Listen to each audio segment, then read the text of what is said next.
ইযা জাআ আজালুহুম লা ইস্তাখিরুনা সাআতান ওয়া লা ইস্তাকদিমুন। যখন সময় শেষ হয়ে যায় তখন আর এক মুহূর্ত কাউকে সুযোগ দেয়া হয় না।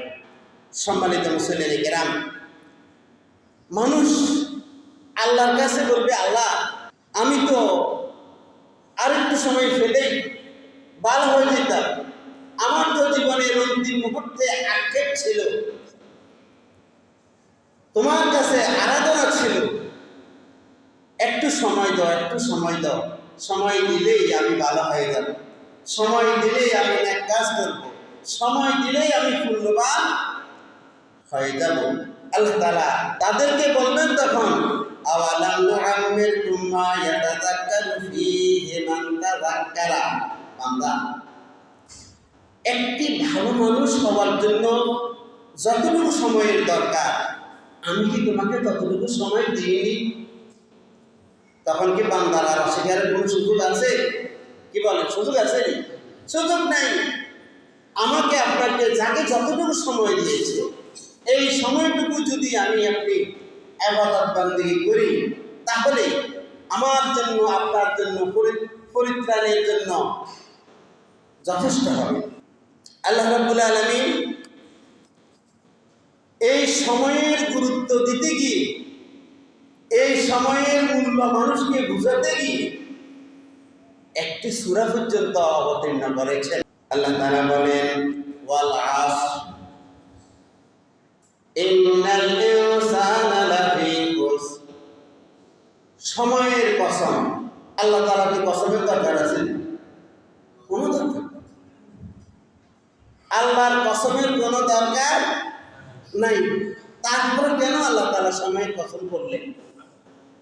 বান্দা যাতে করে গুরুত্ব দিয়ে এই সময়কে অনুধাবন করে, সময়ের গুরুত্ব বান্দাকে বোঝানোর জন্যই আল্লাহ তাআলা সময়ের শপথ পর্যন্ত করেছে। ইন্নাল ইনসানা লাফি খুসর। নিশ্চয়ই সকল মানুষ ক্ষতির মধ্যে নিমজ্জিত, সকল মানুষ ক্ষতির মধ্যে, ধ্বংসের মধ্যে ডুবে আছে। ইল্লাল্লাযীনা আমানু ওয়া আমিলুস সালিহাত ওয়া তাওয়াসাউ বিল হাক্কি ওয়া তাওয়াসাউ বিস সাবর।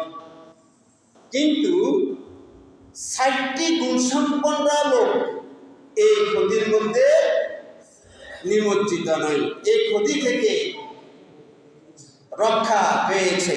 তারা কারা? ইল্লাল্লাযীনা আমানু ওয়া আমিলুস সালিহাত। যারা আমলে সালেহ করে, যারা নেক কাজ করে, যারা আল্লাহ তাআলার প্রতি বিশ্বাস স্থাপন করে এবং নেক কাজ করেছে। যারা আল্লাহ তাআলার প্রতি বিশ্বাস স্থাপন করেছে, ঈমান আনয়ন করেছে এবং ভালো কাজ করেছে, ওয়া তাওয়াসাউ বিল হাক্কি ওয়া তাওয়াসাউ বিস সাবর, এবং অপরকে এই ভালো কাজে অনুপ্রাণিত করেছে, এই ভালো কাজের দাওয়াত দিয়েছে এবং ধৈর্যের দাওয়াত দিয়েছে, অর্থাৎ ঈমানের দাওয়াত দিয়েছে এবং আমলের দাওয়াত দিয়েছে। তাহলে ৪টা গুণ কি কি? যে ব্যক্তি আল্লাহর প্রতি ঈমান এনেছে, ভালো কাজ করেছে, অন্যকে এই ঈমানের দাওয়াত দিয়েছে এবং ভালো কাজে উদ্বুদ্ধ করেছে, এই ৪টি কোয়ালিটি সম্পন্ন যারা, তারাই কেবল ধ্বংস থেকে, ক্ষতি থেকে বেঁচেছে। আর এছাড়া তাম পৃথিবীর যত মানুষ আছে সকল মানুষ ধ্বংসের মধ্যে ডুবে গিয়েছে। সম্মানিত মুসলিম কেরাম, আমরা সময়ের গুরুত্ব দিই না, সময়ের যথাযথ ব্যবহার করি না, আমরা সময়ের অপব্যবহার, আমরা একটুখানি সুযোগ ফেলে গল্পে মত্তা হয়েছে, ভালো কোনো কথা নেই। অমুকের ছেলে কি করেছে, অমুকের মেয়ে কি করেছে, অমুকের বউ কি করেছে, শুধু এগুলো নিয়ে আমরা ব্যস্ত থাকি। কিন্তু আমি কি করছি, আমার এই সমালোচনা আমার মধ্যে কখনো আসে নাই আমি কি করছি, আমি কোথা থেকে এসেছি, আমি করছিটা কি? আমার শেষ ফল কি হবে, পরিণামে আমাকে কোথা যেতে হবে? এই ভাবনা, এই চিন্তা, এই পেরেশানি, এই ফিকির, এই জিকির আমার মধ্যে, আপনার মধ্যে নাই।